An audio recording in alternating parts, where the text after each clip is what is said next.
Yuk kita kalbu kita masing-masing dengan penuh harap, dengan penuh keyakinan kita ucapkan, kita getarkan raditu billahi robba wabil islami dina wabi muhammadin nabiyya wa rasula.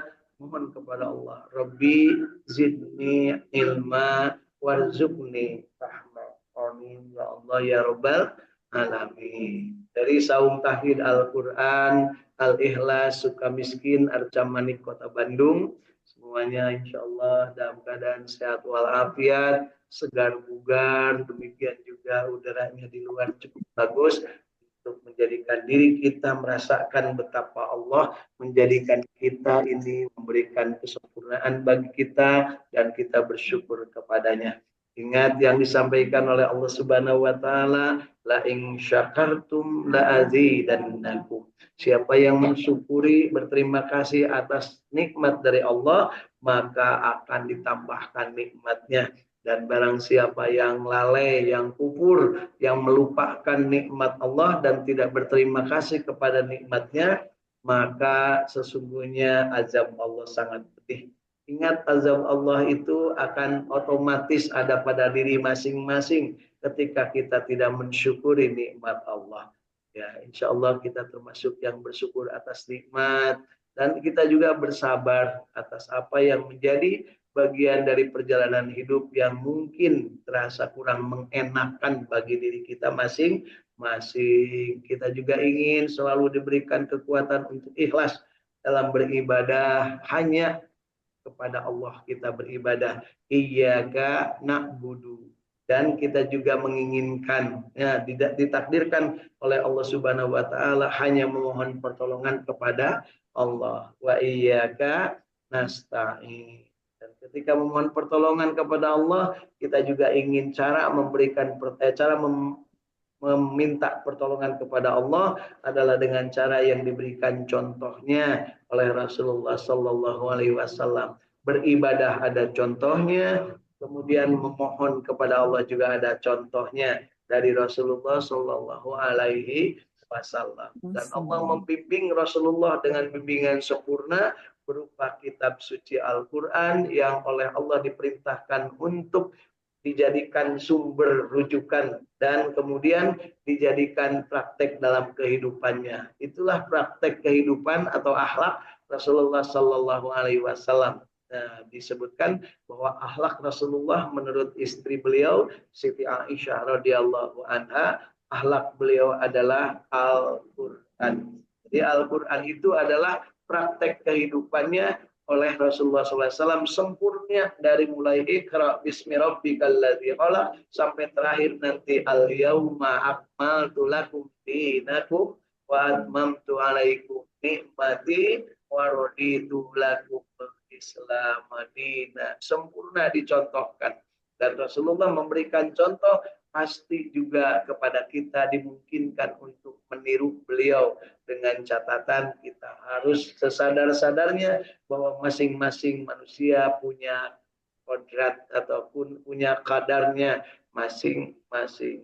Dan Allah menegaskan, la yukallifullahu nafsan illa wus'aha. Ya, tidak akan diberikan beban tugas oleh Allah, melainkan pasti akan diberikan kemampuan, akan diberikan kekuatan, akan diberikan segala sesuatu sesuai dengan kadar masing-masing. Itulah nikmatnya kita menjadi makhluk Allah Subhanahu wa taala dan kita berserah diri kepadanya, memohon pertolongan hanya kepadanya. Bagaimana cara minta tolong? Maka Allah memberikan bimbingan. Ista'inu bisyabri wassalah. Mohonlah pertolongan kepadaku, kata Allah, dengan cara sabar dan sholat. Sabar dalam artian yang sesungguhnya memanfaatkan seluruh potensi yang kita miliki, ulah elehan, ulah kumeok memeh dipacok, ya. Maksimalkan segala potensi diri kita sampai pada akhirnya kita mengungkapkan dari dalam diri kita, hasbi Allah wa ni'mal wakil, mal maula wa ni'man nasyir. Itulah puncak kesabaran yang namanya tawakal ala Allah. Dan ketika kita beribadah, jangan ngarang-ngarang. Nah, terutama ibadah mahdoh, cukup ikuti kata Rasul sallallahu alaihi wasallam, "Shallu kama ra'aitumuni usolli." Salatlah sebagaimana kalian melihat aku salat. Demikian juga saum, demikian juga zakat, semuanya diberikan petunjuknya, diberikan teladannya dari Rasulullah Shallallahu Alaihi Wasallam. Terus masuk menunaikan ibadah haji, baik haji besar ataupun haji kecil. Haji kecil namanya umroh. Nah, diberikan oleh Rasulullah SAW cara-cara melaksanakannya yang disebut manasik haji dan manasik umroh. Kata Rasul, "Khud'ani manasikakum." Ikuti aja manasik-manasik, cara-cara yang pernah aku lakukan. Nah, jadi jangan ngarang-ngarang dalam ibadah. Bersyahadah ada tuntunannya, sholat ada tuntunannya, saum ada tuntunannya, kemudian membayar zakat, bersedekah ada tuntunannya, dan haji pun ada tuntunnya. Tuntunan itulah yang disebut dengan syariat. Nah, demikian juga jual beli, ya, kemudian pinjam meminjam, gadai menggadai, atau waris mewariskan sesuatu, termasuk pernikahan dan cara mengurus mayat pun diberikan contohnya oleh Rasulullah yang disebut dengan syariatnya. Bagaimana untuk bisa mencapai syariat yang benar? Tentunya kita harus pakai ilmu. Ilmunya namanya ilmu fikih, ya. Mudah-mudahan kita termasuk yang belajar dan mendapatkan kesempatan untuk menerima pelajaran. Kemudian bagaimana dengan akidahnya? Qul huwallahu ahad, la ilaha illallah, Muhammadur Rasulullah. Ya, semuanya sangat jelas, akidahnya lurus, ya. Kemudian syariahnya juga sesuai dengan contoh Rasul Shallallahu Alaihi Wasallam. Kemudian kita juga jangan lupa ada torikoh, cara-cara pendekatan-pendekatan, namanya suluk atau disebut juga cara atau metode belajar, bagaimana belajar mendekatkan diri kepada Allah. Ada yang berzikir dengan cara dikeraskan, ada juga yang sampai seratusan sampai ribuan, ada juga yang biasa-biasa saja. Ada yang tarikohnya melalui jalur pengajian, ada yang melalui jalur kelompok-kelompok, ada juga yang melalui jalur mungkin dalam kesempatan-kesempatan tertentu berkumpul bersama. Begitu ya Bapak Ibu ya. Untuk mencapai apa? Hakikat syariat torekoh atau torekat itu adalah untuk menjadikan kita ini makrifat. Tahu diri, tahu siapa diri kita, dan kita mengenal Allah, mengenal makhluk, mengenal alam, mengenal bumi, mengenal Rasul, mengenal kitab, mengenal malaikat, mengenal iblis, mengenal setan. Nah, dalam artian mengenal itu terhadap masing-masing tentu caranya berbeda. Ya, artinya apa? Ada pendekatan yang harus dilakukan. Kalau mengenal manusia dengan cara bersilaturahim. Kalau mengenal Allah dengan cara beribadah, kemudian dengan cara sering menyebut namanya, ataupun dengan cara kita membaca ayat-ayatnya untuk bisa mengenal Allah, mengikuti apa yang disampaikan oleh Rasul-Rasulnya. Mengenal para malaikat, mengetahui siapa-siapa saja malaikat, apa namanya karakteristiknya bagaimana, kemudian juga bagaimana ajarannya, sesempurna apa yang diberikan kepada para tiap nabi dan rasul, sampai-sampai ada yang namanya mukjizatnya. Mengenal sesama insan, tentunya ada ilmunya, ilmu bagaimana manusia itu, dari mana asalnya, mau kemana nantinya, di dunianya ngapain, kalau hidup diapain, kalau mati diapain. Ya, itulah mengenal manusia. Ada yang punya bapak, punya ibu, kita lengkap. Ya, ada yang punya bapak, nggak punya ibu, itulah Siti Hawa. Ada yang punya ibu, nggak punya bapak, itulah Nabi Isa. Ada yang nggak punya ibu, nggak punya bapak, itulah Nabi Adam. Kita mah punya ibu, punya bapak. Makanya Allah Subhanahu wa taala memberikan bimbingan untuk bisa mendapatkan ridho Allah tergantung kepada keridoan dari ibu bapaknya. Artinya kita sebelum menyempurnakan kita berbakti kepada Allah, jangan lupa minta ridho ibu bapak. Artinya ibu bapak ini telah berjasa kepada kita. Mau jasanya banyak, mau yang diingat ataupun yang dilupakan, ibu bapak tetap berjasa. Ya. Banyak sekarang yang melupakan ibu bapaknya. Bahkan mohon maaf, ada yang ketika ibu bapaknya sudah sepuh, bukannya diurus malah disimpan di panti biar nggak ngerepotin katanya Bu Pak ya. Anaknya 10 nggak ada satupun yang mau ngurus ibunya bapaknya yang sudah sepuh, tapi ibu bapaknya dulu mengurus anaknya 10 nggak pernah ngeluh. Asli nggak Bapak Ibu gitu ya. Kadang kalau sekalinya ibu bapak datang ke rumah aja mungkin minta segera pulang gitu ya, atau kalau padang datang pun maka dihotelkan, diinapkan di hotel ibu bapak kita. Padahal ibu bapak kita itu pengen ke rumah kita, pengen bercengkrama dengan anak cucu dan buyutnya. Tapi karena dianggap merepotkan, maka ibu bapak mah di hotel wae, di ditutos aya nu ngaladenin, kan gitunya.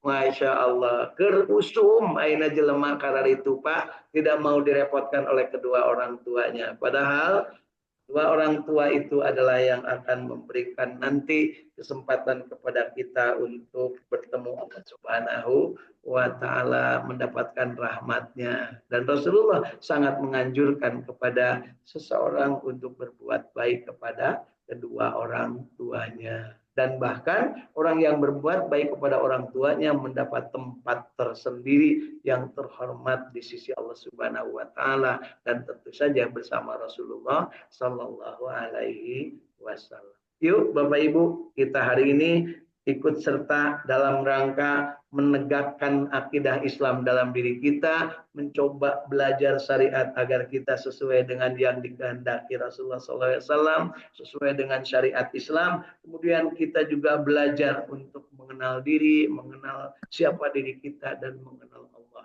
Ya, untuk akhir-akhirnya kita tahu bahwa kita ini segala sesuatu diusik malikkan ku Allah. Dan ketika diusik malikkan, Allah memberikan petunjuk sempurna dengan metode, dengan pendekatan pelajaran dari Al-Quran, maka manusia akan mencapai ketakwaan yang sempurna. Ittaqullaha haqqa tuqatih wa la tamutunna illa wa antum muslimun. Yuk kita belajar hakikat, belajar syariat, belajar tarekat, belajar ma'rifat. Sempurnakan diri kita, jangan berhenti belajar. Ya, karena apa? Orang berhenti belajar berarti dia akan mandek. Dan orang mandek biasanya gampang digoda oleh iblis. Jadi kalau lagi macet, gampang digoda. Macet di jalan, gampang digoda. Kudu jualan, kudu nitah mampir, kudu kucap kicep, kudu culang cileng ibunya. Tapi kalau kelancar, maka tenang. Di jalan biasa, jeung di jalan tol beda Bu. Godaan di jalan tol mah jarang aya godaan. Tapi lamun keur macet mah aya oge nya. Tapi di jalan biasa mah aya beca ngaliwat, aya motor ngaliwat, aya nini-nini mentas, aya aki-aki nyebrang kan gitu ya. Tapi di jalan tol mah insyaallah selamat jalan tol. Nah bener ya. Makanya milih jalan tol oke kudu bener. Baik Bapak Ibu, itulah yang kita pilih, jalan yang lurus, yang mengacu kepada aturan-aturan yang Allah berikan yang namanya asyiratal mustaqim, yaitu siratal ladzina an'amta alaihim ghairil maghdubi alaihim waladdallin. Jalan yang benar, jalan yang lurus itu adalah yang diberikan Allah dan diikuti oleh orang-orang atau manusia-manusia yang mendapat nikmat dan dinikmatkan oleh Allah. Itulah para nabi, para rasul, dan para syuhada, para solihin, para waliullah, dan para ulama yang taat, insya Allah. Dan bukan jalan orang-orang yang dimurkai Allah, dan bukan jalan orang-orang yang tersesat. Yang dimurkai yang mana? Yang dia menjalankan yang dilarang dan dia tidak menjalankan yang diperintahkan. Yang sesat yang bagaimana? Yang menganggap Allah ada pesaingnya alias musyrik. Na'udzubillah. Yuk, pagi hari ini kita niatkan untuk berada dalam jalan yang lurus, dan ketika berada dalam jalan yang lurus, Rasulullah memberikan bimbingan sangat sederhana, praktis bagi kita.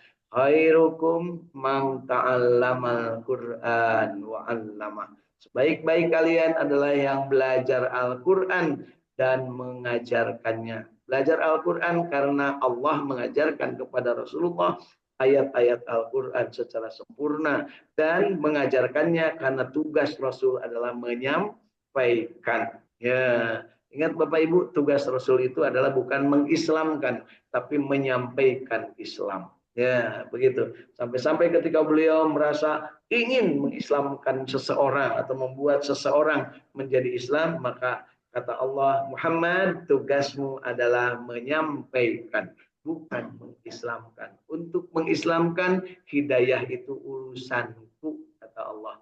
Kamu jangan sampai ke situ, karena itu adalah hak prerogatif Allah. Jadi yuk kita berterima kasih hari ini kita mendapat hidayah sebagai orang-orang yang ditakdirkan menjadi orang muslim, dan kita bertekad untuk tidak mati kecuali dalam keadaan muslim, insya Allah. Mari hari ini kita lanjutkan bacaan Al-Quran kita di surat Al-Qasas. Kita akan mulai dari ayat ke-38. Ya, surat Al-Qasas mulai ayat ke-38. Mudah-mudahan kita akan mampu membacanya sebanyak 10 ayat sampai ayat 47, ya, sampai ayat 47. Mari kita sama-sama. A'udzu billahi minasy syaithanir rajim.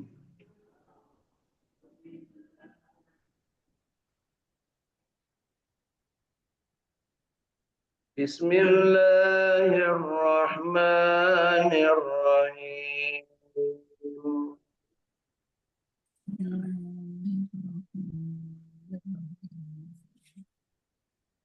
قال فرعون يا أيها الملأ ما علمت لكم من إله غيري فأوقد لي أدمان.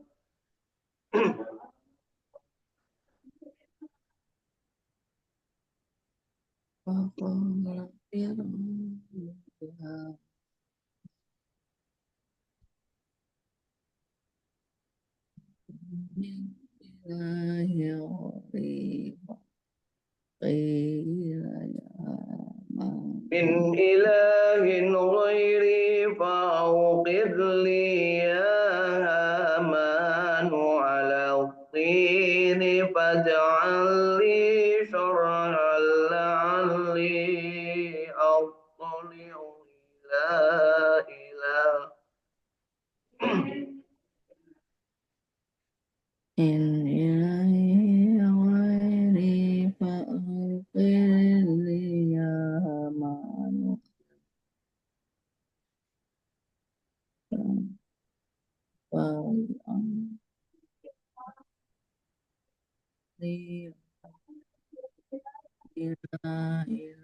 واجعل لي شرحا لعلي أطلع إلى إله موسى وإني لأظنه من الكاذبين.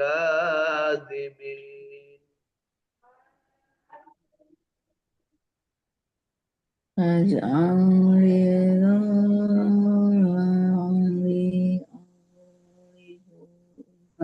إلهي سوى إني ظلمت من الكاذبين. واستكبر هو وجنوده في الأرض بغير الحق وظنوا أنهم إلينا لا يرجعون. واستكبروا Asjanduhu bil ardi biqadir Aqiwadonu annahum ilaina turja'un. فأخذناه وجنوده فنبذناهم في اليم فانظر كيف كان عاقبة الظالمين. Fa'ajad fa'ajalnahu wa junudahu panabadnahum fil yami fa'arqafa fana'aqib وجعلناهم أئمة يدعون إلى النار ويوم القيامة لا يبشرون.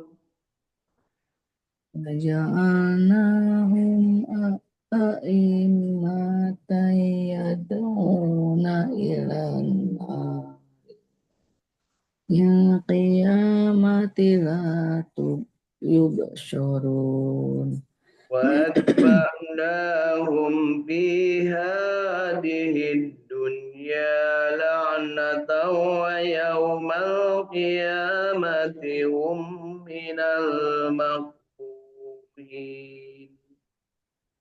Wa'atba'nahum fi hadhihi dunya natawaya maliyamati minal ولقد آتينا موسى الكتاب من بعد ما أغلقنا القرون الأولى بصائر للناس.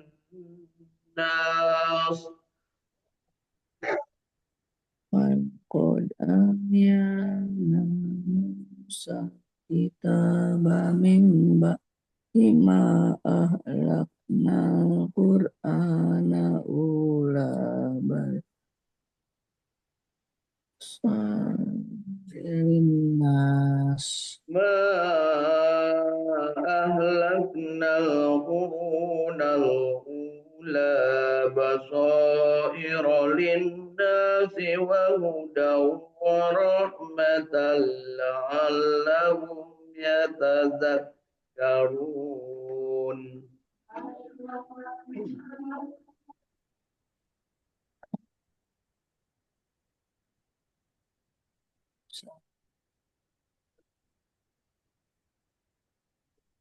Amanu ila masyararin nasi wa huwa وما tawaran كنت بجانب الغرب إذ قضينا إلى موسى الأمر وما كنت من الشاهدين.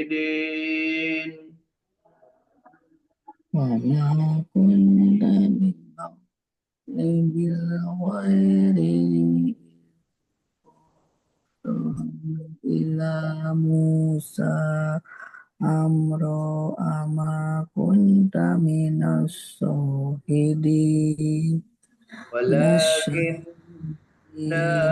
أنشأنا قرونا فتطاول عليهم الأمر. lakinna asana quruna fatadawala alaihim وما كنت داعيا وما كنت تأويا في أهل مدين تتلو عليهم آياتنا ولكننا كنا مرسلين. wa ma kanta sawiyan fi ahli madyana tatu alaihim ayatina wala Inna kunna وما mursilin. كنت بجانب الطور إذ نادينا ولكن رحمة من ربك لتنذر قوما ما أتاهم من نذير.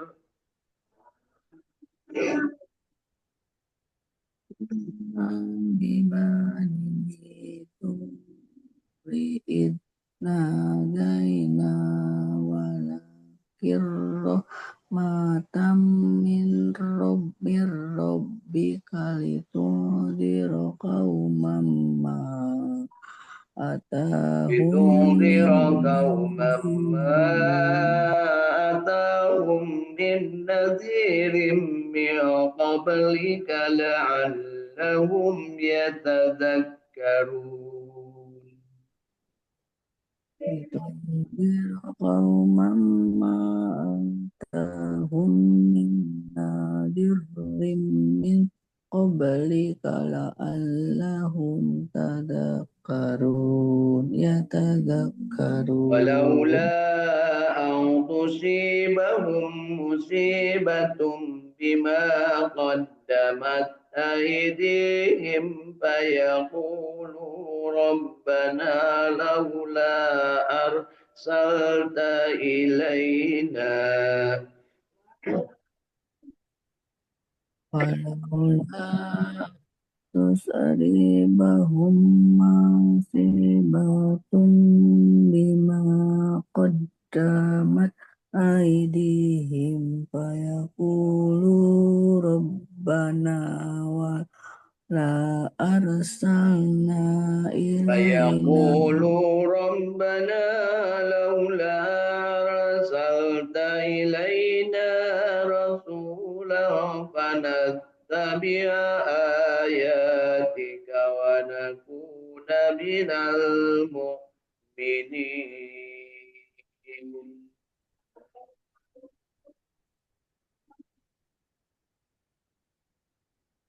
waddama alihim fayaqulu Sata alaina rasulah fatatta'i ayatika صدق wa الله العظيم. takunin Sadaqallahul azim. Alhamdulillahirabbil alamin. Allahumma arhamna bil Qur'an. Mudah-mudahan Allah memberikan rahmatnya kepada kita dari bacaan Al-Quran kita. Bacaan kita yang baiknya, yang benarnya mudah-mudahan diterima sebagai amal ibadah, dan yang salahnya mudah-mudahan diampuni segala kesalahan bacaan kita, baik berupa kesalahan yang karena ketidakmampuan, karena kebodohan kita, karena kekurangan ilmu, atau karena kondisi-kondisi masing-masing yang pasti berbeda. Mudah-mudahan Allah juga memberikan kesempatan kepada kita untuk senantiasa terus-terusan, tidak bosan-bosannya belajar, belajar dan belajar untuk meningkatkan kualitas bacaan Al-Quran kita, insya Allah. Dari saung tahfidz Al-Quran selalu kita ajak menyerukan, mari kita sama-sama jangan malu-malu, jangan bosan-bosan untuk belajar membaca Al-Quran. Karena selalu saya sampaikan, sebaik-baik manusia, kata Rasulullah SAW, adalah orang yang belajar Al-Quran dan mengajarkannya. Belajar dengan mulai membaca, kemudian memahami, mengamalkan, menikmati, dan menyebar luaskan atau memviralkan atau mendakwahkan atau mengajarkan. Kalau disebut mengajar mungkin Bapak Ibu butuh sertifikat, tapi kalau memviralkan tidak butuh sertifikat. Sangat gampang, begitu rekaman ada ataupun mungkin cuplikan-cuplikan, sebarkan.